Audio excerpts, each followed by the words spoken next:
నమస్కారం న్యూస్ 9 టీవీకి స్వాగతం. చూస్తుంటే ఒళ్ళు గగ్గురు పొడిచే దృశ్యాలు రాజస్థాన్లోని జలావర్కు చెందినవి. రోడ్డు మీద నడుచుకుంటూ వెళ్లాలంటేనే జనం వణికిపోయేలా చేస్తున్నాయి.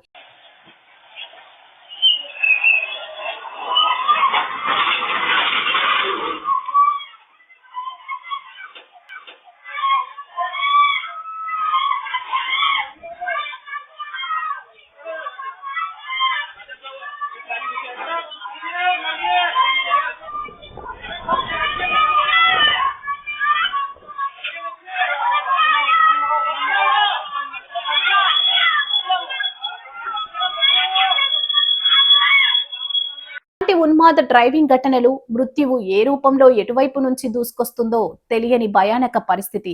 ఇదిగో ఈ విజువల్స్ చూడండి. భారీ విద్యుత్ స్తంభాలతో వెళ్తున్న ఆ ట్రాక్టర్ ఎలా దూసుకొస్తుందో చూడండి.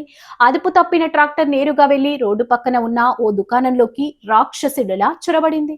అసలు ఆ డ్రైవర్ ఏం చేస్తుండు? వాడికి అసలు ట్రాక్టర్ నడపడం రాదా? లేక పీకల దాకా తాగి స్టీరింగ్ పట్టుకుని రోడ్డెక్కాడా? వాడి నిర్లక్ష్యానికి ఏ పాపం ఎరగని ఇద్దరు పసిపిల్లలు బలయ్యారు. దారుణ ఘటనలో ఆ ఇద్దరు చిన్నారులకు తీవ్ర గాయాలయ్యాయి.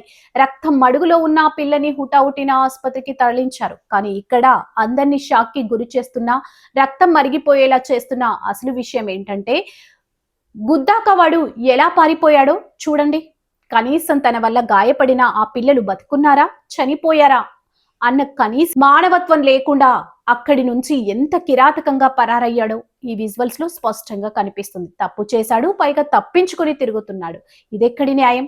కళ్ళెదుటే జరిగిన ఈ ఘోరాన్ని చూసి స్థానికులు రగిలిపోతున్నారు. డ్రైవర్ నిర్లక్ష్యమే ఇద్దరు పిల్లల ప్రాణాల మీదకు తెచ్చిందనే ఆగ్రహంతో ఊగిపోతున్నారు.